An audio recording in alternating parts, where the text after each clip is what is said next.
It's September 29, 2012, part 2 of Arab American death and destruction and insults to the Prophet Muhammad. You know, when the media feeds that cock and bull story about, oh, it's this movie and it insults the Prophet, how can, if Arabs are going to sit and call Americans stupid and dumb, how stupid and dumb is it to get that upset, so upset over all of that, whatever is said about the Prophet Muhammad? You call him a million dirty names and a million insults. Christ has endured millions of insults, and it's just the biggest insult that Christianity has is their very own people. You got Arabs doing it. The Romans were feeding Christians to lions, and then the Christians burned people at the stake for not believing in being Christian. Now the Arabs are doing the same thing the Christians are doing. Only the Prophet Muhammad would come up with this kind of psychology. Am I saying I'm the Prophet Muhammad? Well, all you have to do to mirror image the Prophet Muhammad is to do the right thing, which is not be a hypocrite. So even if they insult your own religion, what? You're going to tear down and burn up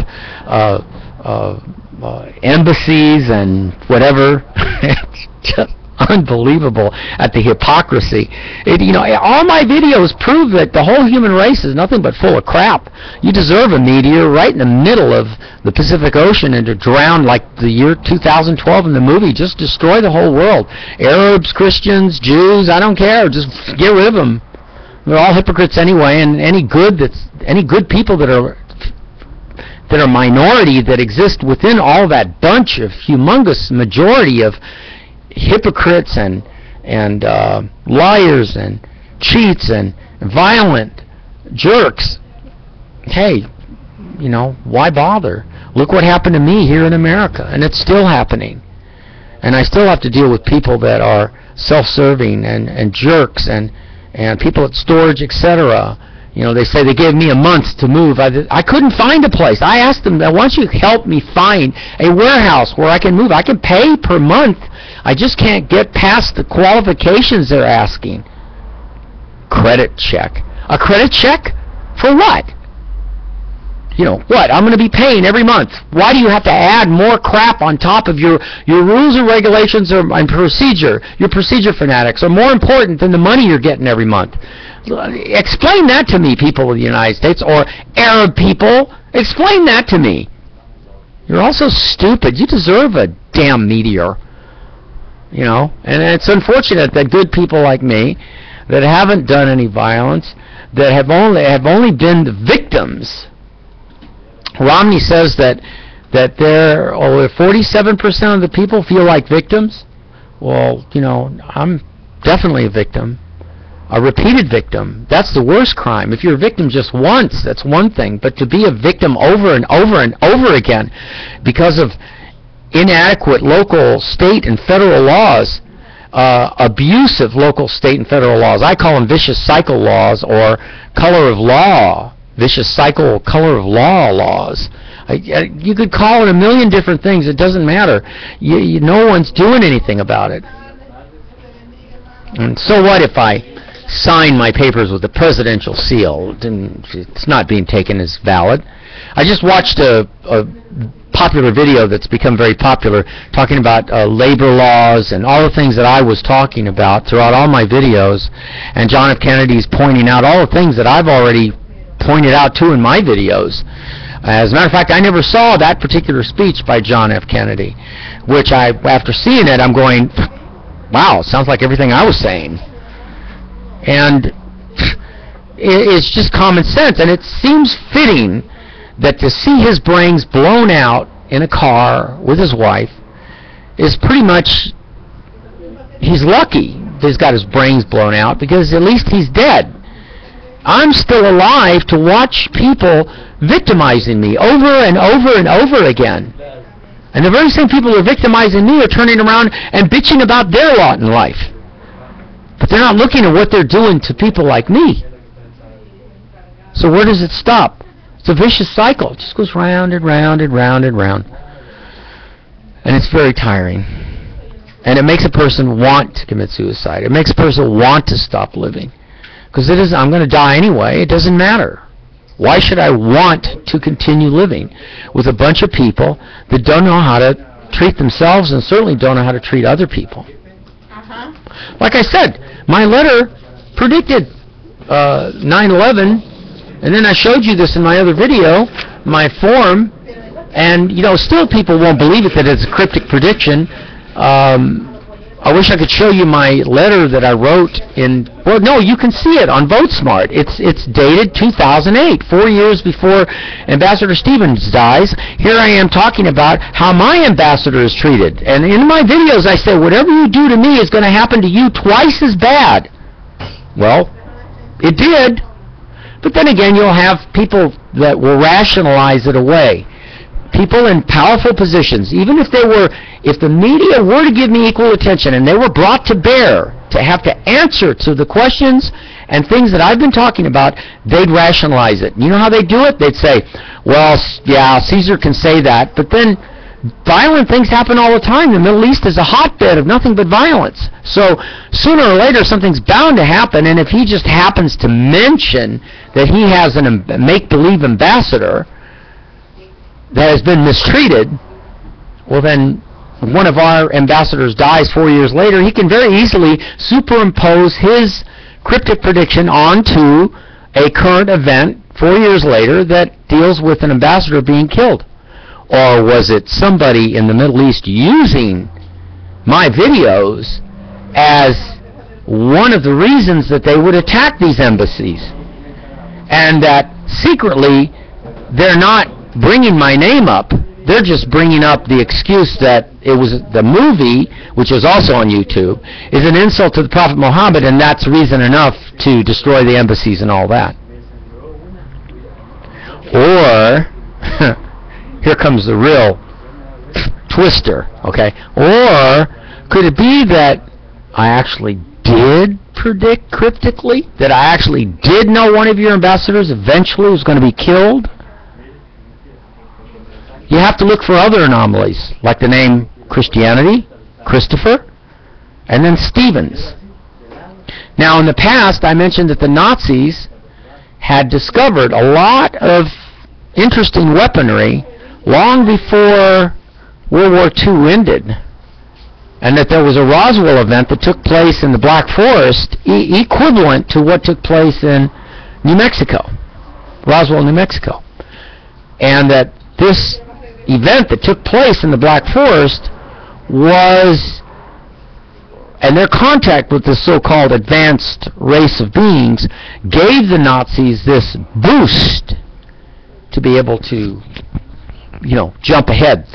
And the name of the author that went back and investigated all this was in a book authored by a man named Henry Stevens, and I talk about him in my videos.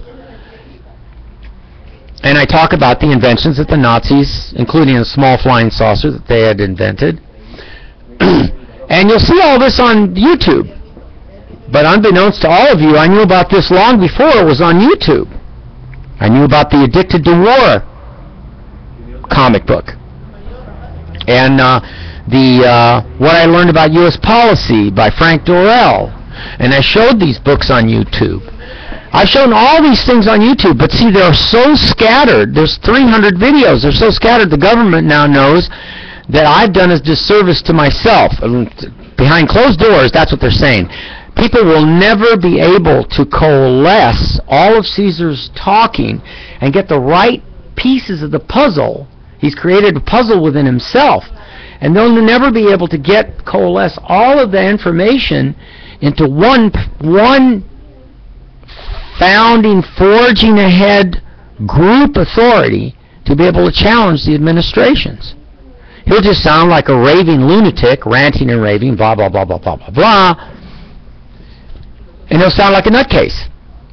In the John F. Kennedy thing that I viewed today, he mentions petition the country for redress of grievance. By the way, my petition for redress of grievances, which were filed with the Congress, is sealed by the same seal here that I'm showing you. It's sealed by the same seal of the seal that I've used to do all these documents. When I petitioned the Congress in 2008, petition for redress of grievance, Kennedy talks about that, the right of the people to petition the government for redress of grievance. And as I showed you before, this is a blank. I'll do it again for you on this part 2. We'll put the seal right on there. And what I do is I put Elmer's glue on the paper, which is the paper's on the back side. See, the seal is there. That's the presidential seal. And you end up with a gold embossed seal, like I have on the Federal Election Commission form. And you end up with that seal, and it is the presidential seal. And I sign my name over it. Then I imprint it with a seal. It's paper on the back, so Elmer's glue sticks paper together real good. It's like you can't peel it off anymore. So the seal appears through the document from 1993. It appears on many documents I filed petition for redress of grievance, which were never answered. And the seal is also the only other person in the land that has the seal of the President of the United States is me. And when I overthrew the country in 1996, I signed the declaration of war that was sent to Washington, D.C. in 1996, October 1996, with this seal. So I have been your true President of the United States since October of 1996. Ignored, of course, and not only your true President, but your true Emperor. And so Obama doesn't have this seal. You know, I do. He has a different seal. But I have this seal, and that's my seal, and that is the seal of the President of the United States. It's taken from an antique medallion that was found in Washington, D.C., and very ancient, and no one else has possession of this except me, to prove that I am who I am.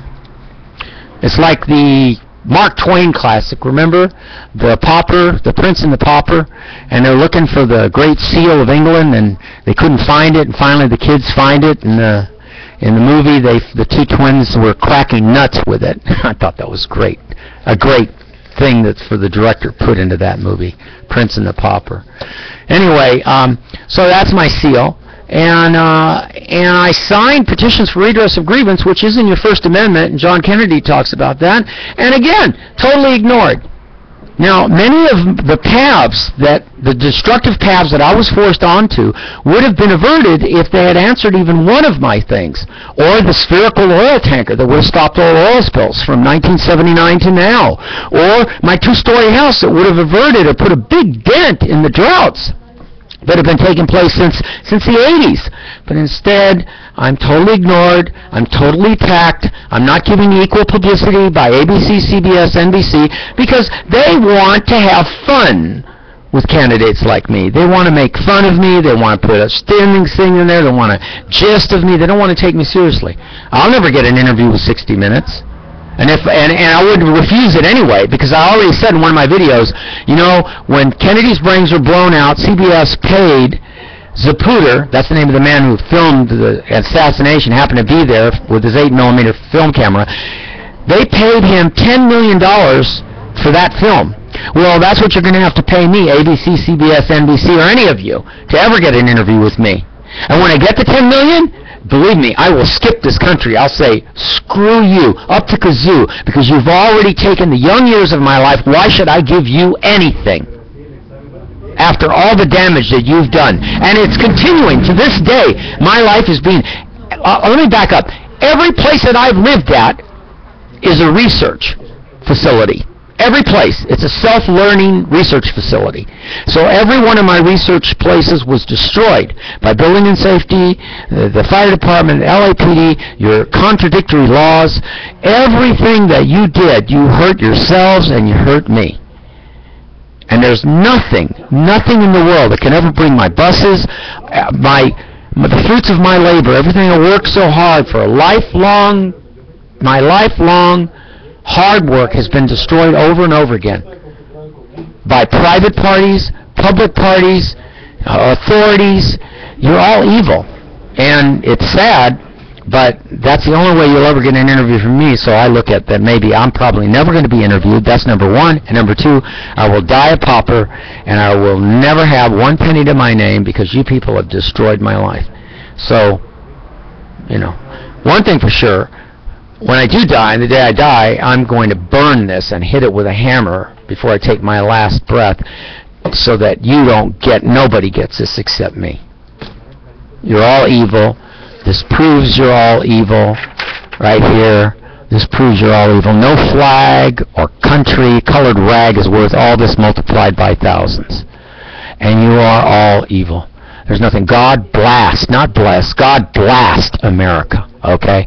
And I'm supposed to be running for president, right? No, I am the president. I have been, unofficially, of course, symbolically, because I overthrew the country in 1996. And if you people would boycott the country, I'd be instantly in power, just like that. And you'd have socialized medicine. You wouldn't have to wait till 2014.